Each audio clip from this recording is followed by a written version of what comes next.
Hello my dear students, ഇന്ന് നമ്മൾ ഈ വീഡിയോയിൽ ഡിസ്കസ് ചെയ്യുന്നത് 5th സെമസ്റ്റർ BBAയിലെ ഓപ്പറേഷൻസ് മാനേജ്മെൻറ്റ് എന്ന പേപ്പറിൽ ഫെസിലിറ്റീസ് പ്ലാനിംഗ് എന്ന് പറയുന്ന സെക്കൻഡ് മൊഡ്യൂളാണ്. ഓക്കെ, അപ്പോൾ ഓപ്പറേഷൻസ് മാനേജ്മെൻറ്റ് എന്ന് പറഞ്ഞു കഴിഞ്ഞാൽ തന്നെ നമുക്കറിയാം പ്രൊഡക്ഷൻ പ്രോസസ്സാണ് മെയിനായിട്ട് എന്ത് ചെയ്യുന്നത്, ഫോക്കസ് ചെയ്യുന്നത്. ആ പ്രൊഡക്ഷനുമായിട്ട് ബന്ധപ്പെട്ട എല്ലാ ഓപ്പറേഷൻസും ഓക്കെ, അതാണ് ഇതിൽ ഉൾപ്പെട്ടിട്ടുള്ളത്, ഓപ്പറേഷൻസ് മാനേജ്മെൻറ്റിൽ ഉൾപ്പെട്ടിട്ടുള്ളത്. അപ്പോൾ ഈ ഫെസിലിറ്റീസ് പ്ലാനിംഗ് എന്ന് പറയുന്ന മൊഡ്യൂളിൽ ഡിസ്കസ് ചെയ്യുന്നത് എന്താണെന്ന് വെച്ച് കഴിഞ്ഞാൽ ഒരു ഓർഗനൈസേഷൻ്റെ ആക്ടിവിറ്റീസും പിന്നെ അതേപോലെ റിസോഴ്സൊക്കെ ഹാൻഡിൽ ചെയ്യുന്നതിന് വേണ്ടിയിട്ട് എന്തൊക്കെ ഫെസിലിറ്റീസ് പ്രൊവൈഡ് ചെയ്യാൻ പറ്റുമോ. മെയിനായിട്ട് വേണ്ടത് പ്ലാന്റാണ് അല്ലെങ്കിൽ ഒരു സൈറ്റാണ്. ഓക്കെ, അപ്പോൾ ഈ സൈറ്റ് അല്ലെങ്കിൽ ഒരു പ്ലേസ് അതിന് വേണ്ടിയിട്ട് നമ്മൾ എന്ത് ചെയ്യുക, പ്ലാൻ ചെയ്യുക, സെലക്ട് ചെയ്യുക, ഇതുമായിട്ട് ബന്ധപ്പെട്ട കാര്യങ്ങളാണ് ഈ ഫെസിലിറ്റീസ് പ്ലാനിങ്ങിൽ വരുന്നത്. നോക്കൂ, facilities location it may be defined as a selection of suitable location or site or place where the factory to be installed.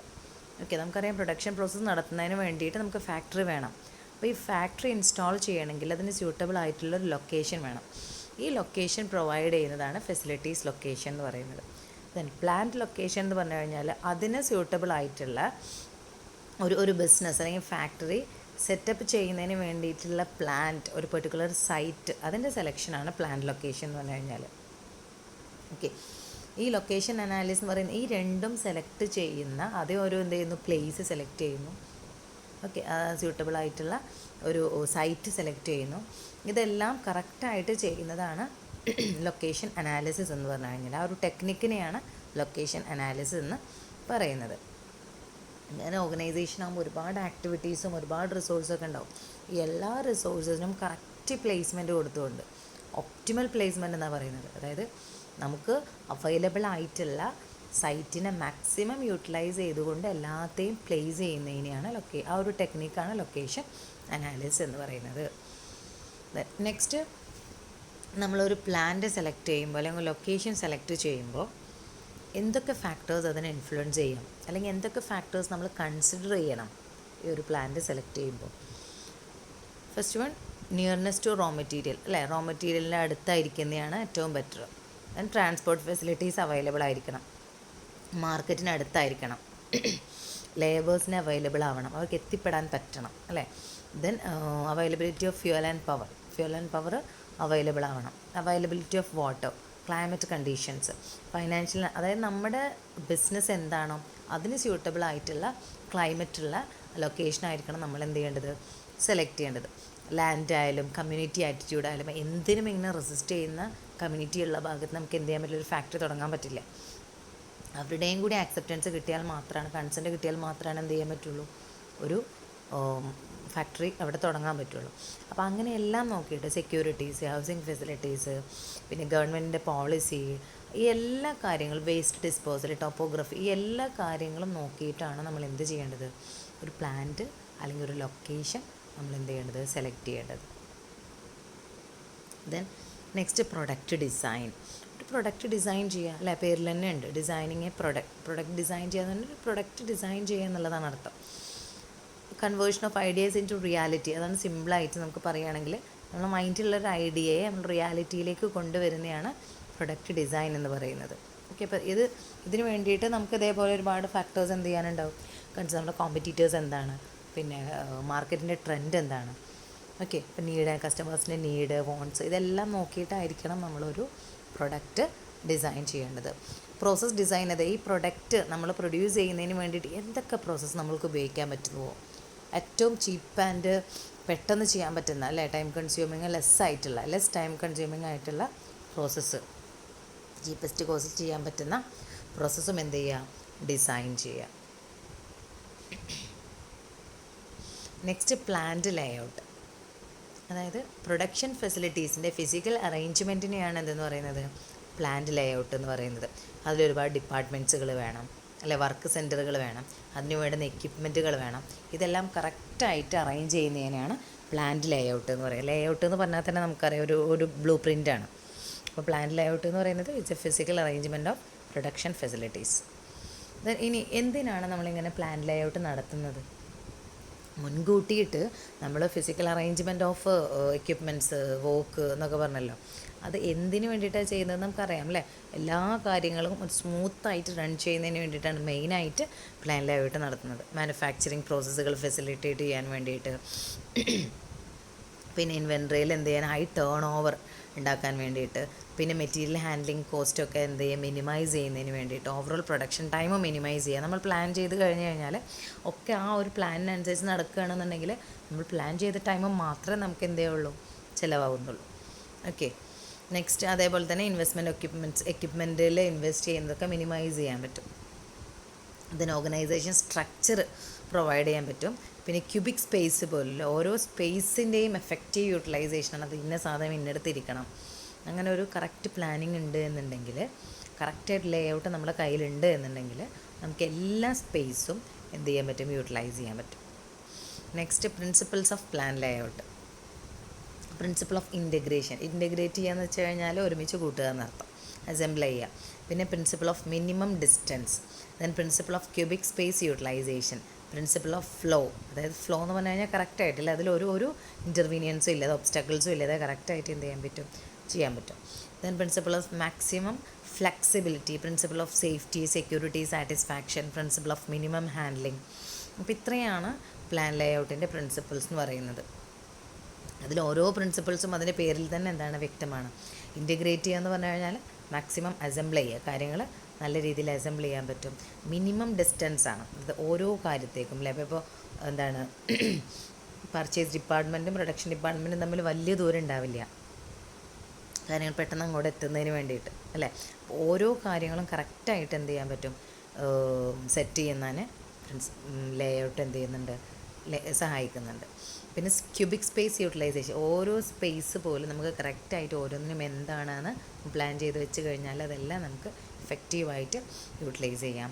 Flow കറക്റ്റായിട്ട് അല്ലേ, അത് സ്മൂത്ത് ഫ്ലോ ഉണ്ടാവും. ദെൻ മാക്സിമം ഫ്ലെക്സിബിൾ ആയിരിക്കും അല്ലേ, മാക്സിമം ഫ്ലെക്സിബിൾ, അതായത് എല്ലാ കാര്യങ്ങളും റെഡിയാക്കി വെച്ചിട്ടുണ്ട്.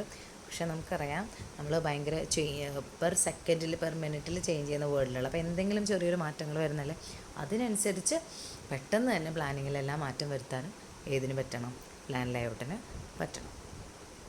സേഫ്റ്റി, സെക്യൂരിറ്റി, മിനിമം ഹാൻഡ്ലിങ്, ഇത്രയും കാര്യങ്ങളാണ് പ്രിൻസിപ്പിൾസ് ഓഫ് പ്ലാൻ ലേഔട്ട് എന്ന് പറയുന്നത്. Then factors influencing plan layout, plan ലേഔട്ടിനെ ഇൻഫ്ലുവൻസ് ചെയ്യുന്ന ഫാക്ടേഴ്സ്. മാനേജ്മെൻറ്റിൻ്റെ പോളിസി നിർബന്ധമായിട്ടും അല്ലേ, മാനേജ്മെൻറ്റിൻ്റെ പോളിസി എന്ത് ചെയ്യും, എഫക്റ്റ് ചെയ്യും. ദെൻ പ്ലാൻ ലൊക്കേഷൻ എവിടെയാണ്, പ്രൊഡക്റ്റിൻ്റെ നേച്ചർ എന്താണ്, പ്രൊഡക്ഷൻ്റെ വോളിയം, ലാർജ് സ്കെയിൽ പ്രൊഡക്ഷൻ ആണോ നടത്തുന്നത്, സ്മോൾ സ്കെയിൽ ആണോ നടത്തുന്നതെന്ന് എഫക്റ്റ് ചെയ്യും. ദെൻ ഫ്ലോർ പ്രൈസ് അവൈലബിലിറ്റി എന്ത് ചെയ്യും, എഫക്റ്റ് ചെയ്യും.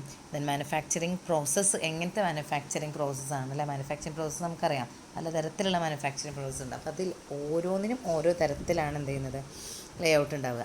Then repairs and maintenance of equipment, machines, then types of machine, climate, അതായത് ഓരോ തരത്തിലുള്ള മെഷീനുകളും അതിൻ്റെ റിപ്പയർമെൻറ്റ്സും അതിൻ്റെ മെയിൻ്റനൻസും പിന്നെ ക്ലൈമറ്റ് എങ്ങനെയാണ് എന്നുള്ളതും ഇതൊക്കെ എന്തിനെ എഫക്റ്റ് ചെയ്യുന്നുണ്ട്, പ്ലാൻ ലേഔട്ടിനെ എഫക്റ്റ് ചെയ്യുന്നുണ്ട്. ഇനി ഈ പ്ലാൻ ലേഔട്ട് നമ്മൾ ഡിവൈഡ് ചെയ്യുകയാണ് എന്നുണ്ടെങ്കിൽ product or line layout, first one വരുന്ന ടൈപ്പാണത് product or line layout. Product layout or line layout, product ലേഔട്ടിന് പറയുന്ന വേറെ പേരാണ് ലൈൻ ലേഔട്ട്. ഓക്കെ, ഇത് പറയുന്നത് പ്രൊഡക്റ്റിന് ആവശ്യമായിട്ടുള്ള റിസോഴ്സസ് അറേഞ്ച്മെൻറ്റ്, പ്രൊഡക്റ്റിന് ആവശ്യമായിട്ടുള്ള റിസോഴ്സസിൻ്റെ അറേഞ്ച്മെൻറ്റാണ് ഇവിടെ എന്തെന്ന് പറയുന്നത്, പ്രൊഡക്റ്റ് ലേഔട്ട് എന്ന് പറയുന്നത്. ദെൻ അതിൻ്റെ അഡ്വാൻറ്റേജസ്, ഡിസഡ്വാൻറ്റേജസ് അല്ലേ. അതായത് ഇപ്പോൾ അഡ്വാൻറ്റേജ് എന്ന് പറഞ്ഞു കഴിഞ്ഞാൽ നമുക്ക് ആവശ്യമായിട്ടുള്ള ഒരു പ്രൊഡക്റ്റ് നമ്മൾ പ്രൊഡ്യൂസ് ചെയ്യാൻ പോവുകയാണ്. അപ്പോൾ അതിന് എന്തൊക്കെ റോ മെറ്റീരിയൽസ് ആവശ്യമുണ്ട്, അതിന് എന്തൊക്കെ റിസോഴ്സ് ആവശ്യമുണ്ട്, അതെല്ലാം കറക്റ്റായിട്ട് അറേഞ്ച് ചെയ്ത് വെക്കുകയാണ് എന്നുണ്ടെങ്കിൽ ഒബ്സ്റ്റക്കിൾസ് ഉണ്ടാവില്ല അല്ലേ. മെറ്റീരിയൽ ഹാൻഡ്ലിങ് എക്കോണമീസ് അല്ലേ, ചീപ്പായിട്ട് നമുക്ക് എന്ത് ചെയ്യാൻ പറ്റും. പിന്നെ ടൈമും അതെ അല്ലേ, നമ്മളിപ്പോൾ ചെറിയൊരു പ്രൊഡക്ഷൻ പ്രോസസ്സിന് ആവശ്യമായിട്ടുള്ള കാര്യങ്ങളെല്ലാം അസംബിൾ ചെയ്ത് കറക്റ്റ് വെച്ചിട്ടുണ്ട് എന്നുണ്ടെങ്കിൽ അതൊന്നും തിരഞ്ഞു പിടിക്കേണ്ട ആവശ്യം വരുന്നില്ല. കറക്റ്റായിട്ട് എന്ത് ചെയ്യാൻ പറ്റും, കുറഞ്ഞ സമയം കൊണ്ട് പ്രൊഡ്യൂസ് ചെയ്യാൻ പറ്റും. പിന്നെ വർക്കിംഗ് പ്രോസസ്സ് കുറവായിരിക്കും അല്ലേ, ലെസ്സർ വർക്ക് ഇൻ പ്രോഗ്രസ്സാണ്, ലെസ്സർ വർക്കിംഗ് പ്രോഗ്രസ് ആയിട്ടില്ല, പെട്ടെന്ന് തന്നെ നമുക്ക് എന്ത് ചെയ്യാൻ പറ്റുമെന്ന് പറയുന്നത് സ്മൂത്തായിട്ട് ഫിനിഷ്ഡ് ഗുഡ്സിലേക്ക് എത്തിക്കാൻ പറ്റും. പിന്നെ ലേബർ കോസ്റ്റിലും പിന്നെ ഇൻസ്പെക്ഷനൊക്കെ എന്തായിരിക്കും, അതിനൊക്കെ വളരെ കുറച്ച് കോസ്റ്റ് എന്തായിരുന്നുള്ളൂ ചിലവാകുന്നുള്ളൂ. പിന്നെ കറക്റ്റായിട്ട് ഫ്ലോർ സ്പേസ് യൂസ് ചെയ്യാൻ പറ്റും. ഇനി അതിൻ്റെ ഡിസഡ്വാൻറ്റേജസ് എന്ന് പറയുന്നത് ഫ്ലെക്സിബിലിറ്റി കുറവായിരിക്കും. അതായത് ഇപ്പം നമ്മളെല്ലാം അറേഞ്ച് ചെയ്ത് വെച്ചിട്ടുണ്ട്, ചെറിയൊരു മാറ്റം വന്നു നമ്മൾ ഉണ്ടാക്കാൻ പോകുന്ന പ്രൊഡക്റ്റിന് ഈ ഒരു ഫീച്ചർ അല്ലാതെ വേറൊരു ഫീച്ചറും കൂടി ആഡ് ചെയ്യണമെന്നുണ്ടെങ്കിൽ നമുക്ക് എന്ത് ചെയ്യണം, പിന്നെ വേറെ ആ ഫീച്ചറിന് ആവശ്യമായിട്ടുള്ള കാര്യങ്ങൾ പിന്നീട് കൊണ്ടുവന്ന് വരും. അപ്പോൾ ഫ്ലെക്സിബിലിറ്റി അവിടെ എന്തായിരിക്കും, കുറവായിരിക്കും. പിന്നെ ഇൻവെസ്റ്റ്മെൻറ്റ് കൂടുതലാണ്. കാരണം എല്ലാതും നമ്മൾ ആദ്യം തന്നെ അസംബിൾ ചെയ്യണമെന്നുണ്ടെങ്കിൽ ലാർജ് ഇൻവെസ്റ്റ്മെൻറ്റ് ആദ്യം ആവശ്യമാണ്. പിന്നെ ഓവർ ഹെഡ് ചാർജസും എന്തായിരിക്കും, ഹയർ ആയിരിക്കും. പിന്നെ ഇൻറ്ററപ്ഷൻ ഡ്യൂ ടു ബ്രേക്ക് ഡൗണിൻ്റെ സമയത്ത് എന്ത് വരാം, ഇൻറ്ററപ്ഷൻസ് വരാം, തടസ്സങ്ങൾ വരാം അല്ലേ. ഇതൊക്കെ നമുക്ക് ഒരു പരിധി വരെ കൺട്രോൾ ചെയ്യാൻ പറ്റുന്ന കാര്യങ്ങളെല്ലാം കൺട്രോൾ ചെയ്യാം. അല്ലാത്ത കാര്യങ്ങൾ എന്താണ്, അൺകൺട്രോളബിൾ ആണ്. അത് നേച്ചുറലായിട്ട് നടക്കുന്ന ഡിസഡ്വാൻറ്റേജസും കാര്യങ്ങളാണ്. ഓക്കെ. പിന്നെ വന്നിട്ട് ലാക്ക് ഓഫ് സ്പെഷ്യലൈസേഷൻ ആൻഡ് സൂപ്പർവിഷനിൽ സ്പെഷ്യലൈസേഷൻ ഇല്ലാത്ത ആൾക്കാർ അല്ലേ സൂപ്പർവൈസ് ചെയ്ത് കഴിഞ്ഞാൽ എന്തായിരിക്കും, അതിൻ്റെ അപാകതകൾ ഉണ്ടാവും. പിന്നെ പ്രൊഡക്ഷൻ എക്സ്പാൻഡ് ചെയ്യുന്നതിൽ ഡിഫിക്കൽട്ടി ഉണ്ടാവും. ഓക്കെ. ഇതാണ് പ്രൊഡക്റ്റ് ലേ ഔട്ടിൻ്റെ അല്ലെങ്കിൽ ലൈൻ ലേ ഔട്ടിൻ്റെ അഡ്വാൻറ്റേജസ് ഓർ ഡിസഡ്വാൻറ്റേജസ് എന്ന് പറഞ്ഞു കഴിഞ്ഞാൽ. ഇനി വന്നിട്ട് പ്രോസസ് ഓർ ഫങ്ഷണൽ ലേ ഔട്ടാണ്. പ്രോസസ് ലേ ഔട്ട് എന്ന് പറയാം, ഫങ്ഷണൽ ലേ ഔട്ട് എന്ന് പറയാം. അതായത് ഒരു പ്രൊഡക്റ്റ് നമ്മൾ ചെയ്യാൻ പോകുന്ന പ്രൊഡക്ഷൻ ആവശ്യമായിട്ടുള്ള എന്താണ് പ്രോസസ്സുകൾ എന്ത് ചെയ്യാൻ, അതിന് എന്തൊക്കെ ഫങ്ഷൻസാണ് ചെയ്യുന്നത്, ഏതൊക്കെ പ്രോസസ്സുകളാണ് അതിന് വേണ്ടത്, അതെല്ലാം ഗ്രൂപ്പ്ഡ് ടുഗെദർ ഒരുമിച്ച് കൂട്ടുന്നതിനെയാണ് എന്തെന്ന് പറയുന്നത് process Leh out or function Leh out. ഇതും സെയിം തന്നെയാണ്. അതായത് പ്രൊഡക്റ്റ് ലേ ഔട്ടിൽ പറഞ്ഞതുപോലെ ഇതിനും എന്തുണ്ട്, അഡ്വാൻറ്റേജസും ഉണ്ട് ഡിസഡ്വാൻറ്റേജസും ഉണ്ട്. സെയിം അല്ലേ.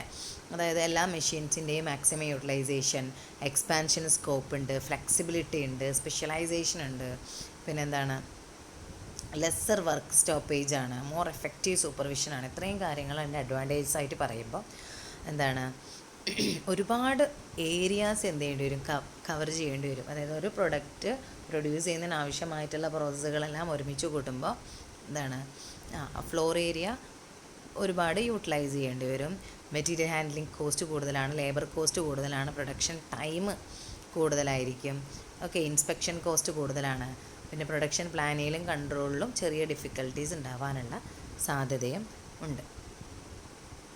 ഇനി നെക്സ്റ്റ് ഹൈബ്രിഡ് ലേ ഔട്ടാണ്. ഈ പ്രൊഡക്റ്റ് ലേ ഔട്ടിൻ്റെയും പ്രോസസ്സ് ലേ ഔട്ടിൻ്റെയും ഒരു കോമ്പിനേഷനെയാണ് ഹൈബ്രിഡ് ലേ ഔട്ട് എന്ന് പറയുന്നത്. ഓക്കെ. അപ്പോൾ അതായത് ഇത് രണ്ടിൻ്റെയും ഒരു കോമ്പിനേഷൻ. അപ്പോൾ രണ്ടിൻ്റെയും ഡിസഡ്വാൻറ്റേജസ് എന്ത് ചെയ്തുകൊണ്ട് എടുത്ത് കളഞ്ഞു റിമൂവ് ചെയ്തുകൊണ്ട് വന്നിട്ടുള്ളതാണ് എന്തെന്ന് പറയുന്നത് ഹൈബ്രിഡ് ലേ ഔട്ട്. ഈ രണ്ടിൻ്റെയും അഡ്വാൻറ്റേജസ് മാത്രം എടുത്തിട്ടാണ് ഹൈബ്രിഡ് ലേ ഔട്ട് വന്നിട്ടുള്ളത്. ഓക്കെ. നെക്സ്റ്റ് പറയുന്നത് ഗ്രൂപ്പ് ഓർ സെല്ലുലാർ ലേ ഔട്ടാണ്. അതായത് group of dissimilar machines are brought together in a work cell to perform a task on family products that are share in common interest. ഒരേപോലെ interest share ചെയ്യുന്നവരെ എന്ത് ചെയ്യുക, മെഷീനുകളെ ഒരുമിച്ച് കൂട്ടുന്നതിനെയാണ് group or cellular layout എന്ന് പറയുന്നത്. ഇതിൻ്റെ ഒരു അഡ്വാൻറ്റേജ് എന്ന് പറയുമ്പോൾ കോസ്റ്റ് കുറക്കുക, മോട്ടിവേഷൻ, പിന്നെ അതേപോലെ ഗ്രേറ്റർ ഫ്ലെക്സിബിലിറ്റി. പിന്നെ ഡിസഡ്വാൻറ്റേജ് എന്ന് പറയുമ്പോൾ എന്താണ്, എല്ലാ സിറ്റുവേഷനും ഇതെന്തല്ല ഫീസിബിൾ അല്ല. കോസ്റ്റ് ഓഫ് മെറ്റീരിയൽ ഹാൻഡ്ലിംഗ് എന്തായിരിക്കും, കൂടുതലായിരിക്കും. ഓക്കെ. നെക്സ്റ്റ് ഫിക്സഡ് പൊസിഷൻ ലേ ഔട്ടാണ്. ഈ classification of Leh out it's very important ആണ് കേട്ടോ. പ്ലാൻ ലേ ഔട്ടിൻ്റെ ക്ലാസിഫിക്കേഷൻ എന്ന് പറയുന്നത് ഇമ്പോർട്ടൻ്റ് ആണ്. Then fixed position layout എന്ന് പറഞ്ഞു കഴിഞ്ഞാൽ in this type of layout major component remain in fixed location. Fixed ലൊക്കേഷനിലുള്ള കമ്പോണൻറ്റ് ഉണ്ടല്ലോ, ഓക്കെ, അതും പിന്നെ അതിൻ്റെ മെറ്റീരിയൽസ്, പാർട്സ്, ടൂൾസ് ഇതെല്ലാം ലൊക്കേഷനിലേക്ക് എത്തിക്കുന്നതിനെയാണ് ഫിക്സഡ് പൊസിഷൻ ലേ ഔട്ട് എന്ന് പറയുന്നത്. ഇങ്ങനെ ചെയ്യുമ്പോൾ എന്താണ്, മെറ്റീരിയലിൻ്റെ മൂവ്മെൻറ്റ് റെഡ്യൂസ് ചെയ്യാൻ പറ്റും. അപ്പോൾ ഓൾറെഡി എല്ലാം നമുക്ക് ആവശ്യമുള്ള പ്ലേസിലേക്ക് കറക്റ്റായിട്ട് എത്തിക്കും എന്നുണ്ടെങ്കിൽ മെറ്റീരിയലിനുള്ള മൂവ്മെൻറ്റ് അവിടെ എന്തായിരിക്കും, കുറവായിരിക്കും. ക്യാപിറ്റൽ ഇൻവെസ്റ്റ്മെൻറ്റ് നമുക്ക് മിനിമൈസ് ചെയ്യാൻ പറ്റും. പിന്നെ ഓപ്പറേഷൻ്റെ കണ്ടിന്യൂറ്റി നമുക്ക് എൻഷുർ ചെയ്യാൻ പറ്റും അല്ലേ. ഗ്രേറ്റർ ഫ്ലെക്സിബിലിറ്റി ഓഫർ ചെയ്യുന്നു. ടോട്ടൽ പ്രൊഡക്ഷൻ കോസ്റ്റ് റെഡ്യൂസ് ചെയ്യുന്നു. അതേപോലെ തന്നെ ഡിസഡ്വാൻറ്റേജും ഉണ്ട്. ഹൈലി സ്കിൽഡ് ലേബേഴ്സിനെയാണ് ഇതിന് ആവശ്യമായിട്ടുള്ളത്. കോസ്റ്റ് ഓഫ് പ്രൊഡക്ഷൻ എന്ത് ചെയ്യും, കൂടും. ഹൈലി സ്കിൽഡ് ലേബേഴ്സ് ആകുമ്പോൾ അവർക്കും എന്ത് ചെയ്യണം, അവർക്ക് കൊടുക്കുന്ന സാലറിയും ഹൈ തന്നെ ആയിരിക്കും അല്ലേ. ടൈം കൺസ്യൂമിങ്ങും ഉണ്ടാവും. ദെൻ സർവീസ് ലേ ഔട്ട്, അതായത് നോക്കൂ, it is an arrangement of different aspects of manufacturing in an appropriate manner as to achieve ചെയ്യാൻ പറ്റുന്ന രീതിയിൽ മാനുഫാക്ചറിങ്ങിന് എന്ത് ചെയ്യുക, മാനുഫാക്ചറിങ്ങിൻ്റെ ഡിഫറെൻറ്റ് ആസ്പെക്റ്റുകൾ അറേഞ്ച് ചെയ്യുന്നതിനെയാണ് സർവീസ് ലേഔട്ട് എന്ന് പറയുന്നത്. ദെൻ നെക്സ്റ്റ് ഒരു ടോപ്പിക്കാണ് മെറ്റീരിയൽസ് ഹാൻഡ്ലിംഗ്. ഇപ്പോൾ ഇതുവരെ നമ്മൾ പറഞ്ഞത് പ്ലാൻ ലേഔട്ടാണ്, പ്ലാൻ ലേഔട്ടിൻ്റെ ക്ലാസിഫിക്കേഷനാണ്. പ്രൊഡക്റ്റ്, പ്രോസസ്സ്, പിന്നെ ഗ്രൂപ്പ്, സർവീസ്, ഫിക്സഡ് പൊസിഷൻ, ഇങ്ങനെയൊക്കെ നമ്മൾ എന്ത് ചെയ്തു, ടൈപ്പുകൾ പറഞ്ഞു. നെക്സ്റ്റ് ഒരു ടോപ്പിക്കാണ് മെറ്റീരിയൽസ് ഹാൻഡ്ലിംഗ് എന്നുള്ളത്. മെറ്റീരിയൽസ് ഹാൻഡിൽ ചെയ്യാന്ന് പറഞ്ഞു കഴിഞ്ഞാൽ ഒരു മെറ്റീരിയലിൻ്റെ മൂവ്മെൻറ്റ്, അതിൻ്റെ പാക്കിങ്, സ്റ്റോറിങ്, മനസ്സിലായി, ഈ എല്ലാ കാര്യങ്ങളും ചെയ്യുന്ന ഒരു ഇത് ഡിഫൈൻ ചെയ്യുകയാണെങ്കിൽ it's an art and science of handling materials. അങ്ങനെ വേണമെങ്കിൽ നമുക്ക് എന്തിനു പറയാം, മെറ്റീരിയൽ ഹാൻഡ്ലിങ്ങിനെ പറയാം. മെറ്റീരിയൽ ഹാൻഡിൽ ചെയ്യുന്നതിൽ ആ മെറ്റീരിയലിൻ്റെ മൂവ്മെൻറ്റും അതിൻ്റെ പാക്കിങ്ങും സ്റ്റോറിങ്ങും എല്ലാം എന്ത് ചെയ്യും, ഉൾപ്പെടും, ഏത് ഫോമിലുള്ള. ഓക്കെ, നെക്സ്റ്റ് പറയുന്നത് മെറ്റീരിയൽ ഹാൻഡ്ലിങ്. ഇങ്ങനെ മെറ്റീരിയൽ ഹാൻഡ്ലിങ്ങിൻ്റെ ഒബ്ജക്റ്റീവ്സ് എന്താണ് എന്നാണ്. മെറ്റീരിയൽ ഹാൻഡ്ലിങ് എന്ത് ചെയ്യുക, ടു റിഡ്യൂസ് മെറ്റീരിയൽ ഹാൻഡ്ലിങ്ങിൻ്റെ കോസ്റ്റുകൾ അല്ലെങ്കിൽ ആ ടൈമുകൾ എന്ത് ചെയ്യാൻ പറ്റും, നമുക്ക് കുറക്കാൻ പറ്റും. ഫ്ലോ ഓഫ് ഇൻഫർമേഷൻ്റെ ബെറ്റർ കൺട്രോളാണ് ഉണ്ടാവുക. പ്രൊഡക്ഷൻ ലൈഫ് സൈക്കിൾ എന്ത് ചെയ്യാൻ പറ്റും, റെഡ്യൂസ് ചെയ്യാൻ പറ്റും. Then to ensure safety in the movement of ഗുഡ്സിൻ്റെ മൂവ്മെൻറ്റിൽ സേഫ്റ്റി ഉറപ്പുവരുത്തുക. ഡാമേജസ് എന്ത് ചെയ്യുക, അവോയ്ഡ് ചെയ്യുക. മെറ്റീരിയൽ ഹാൻഡ്ലിങ് എന്ത് ചെയ്യുക, കുറക്കുക എന്നുള്ളത്. Then to better control of flow of information. Okay, അപ്പോൾ ഇത്രയും കാര്യങ്ങളാണ് ഒബ്ജക്റ്റീവ്സ് ഓഫ് മെറ്റീരിയൽ ഹാൻഡ്ലിങ്ങിൽ വരുന്നത്. ഇതിവിടെ ടൈപ്പ് ചെയ്യുന്നതിൽ റിപ്പീറ്റ് ചെയ്ത് വന്നതാണ് കേട്ടോ. ഇത്രയും കാര്യങ്ങൾ മെറ്റീരിയൽ ഹാൻഡിൽ ചെയ്യുന്നതുമായിട്ട് ബന്ധപ്പെട്ട ഒബ്സ്റ്റക്കിൾസ് ഉണ്ടാവുമല്ലോ, അത് കുറക്കുക. പിന്നെ ഫ്ലോ ഓഫ് ഇൻഫർമേഷൻ്റെ കൺട്രോൾ ഉണ്ടാവും. പ്രൊഡക്ഷൻ ലൈഫ് സൈക്കിൾ എന്ത് ചെയ്യുക, ആ ഒരു ലൈഫ് സൈക്കിൾ നമുക്ക് റെഡ്യൂസ് ചെയ്യാൻ പറ്റും. സേഫ്റ്റി ഉറപ്പ് വരുത്തുക. ഓക്കെ, പിന്നെ ഗുഡ്സുകളെല്ലാം ഡാമേജ് ആവുന്നത് എന്ത് ചെയ്യുക, ഒഴിവാക്കാൻ പറ്റും. നെക്സ്റ്റ് മെറ്റീരിയൽ ഹാൻഡ്ലിങ് എക്യുപ്മെൻറ്റുകൾ. മെറ്റീരിയൽ ഹാൻഡിൽ ചെയ്യുന്നതിന് കുറച്ച് നിങ്ങൾക്ക് അറിയാവുന്ന കേസാണ്. നമ്മൾ ക്രെയിനുകൾ, പിന്നെ ഫോർക്ക് ലിഫ്റ്റ്, പിന്നെ ഓട്ടോമേറ്റഡ് ഗൈഡഡ് വെഹിക്കിൾസ്, ഇൻഡസ്ട്രിയൽ ട്രക്കുകൾ, കൺവെയേഴ്സ്, ഇതൊക്കെ എന്തിൽ ഉൾപ്പെടുന്നതാണ്, മെറ്റീരിയൽ ഹാൻഡിൽ ചെയ്യാൻ വേണ്ടിയിട്ട് ഉൾപ്പെടുന്നതാണ്. Then principles of material handling. നോക്കൂ, reduce unnecessary movement by selecting the shortest path to reach the destination. അതായത് അൺനെസറി മൂവ്മെൻറ്റ്സുകൾ എന്ത് ചെയ്യാൻ പറ്റും, കുറക്കാൻ പറ്റും മെറ്റീരിയൽ ഹാൻഡ്ലിങ് കൊണ്ട്, അല്ലേ?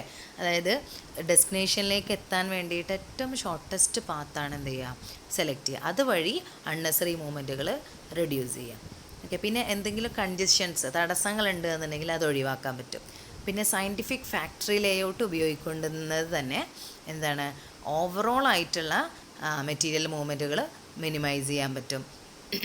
പിന്നെ മെയിൻ്റനൻസ് എന്ത് ചെയ്യാൻ പറ്റും, നല്ല രീതിയിൽ മെയിൻറ്റെയിൻ ചെയ്യാൻ പറ്റും. പിന്നെ ബ്രേക്കേജ് ഒക്കെ ഉണ്ട് എന്നുണ്ടെങ്കിൽ അത് കുറക്കാൻ പറ്റും, അല്ലേ? അതുണ്ടാവാനുള്ള ചാൻസ് കുറക്കാൻ പറ്റും.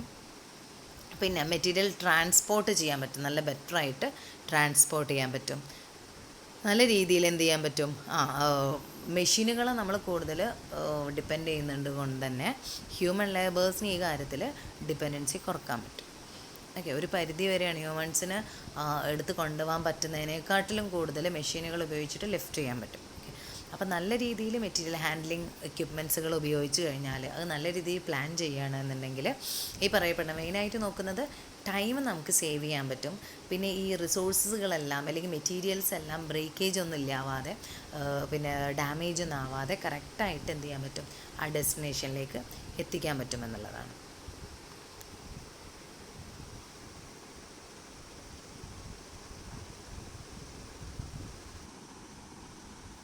അപ്പോൾ ഇത്രയാണ് നമുക്ക് ഈ സെക്കൻഡ് ചാപ്റ്ററിൽ ഡിസ്കസ് ചെയ്യാനുള്ളത്.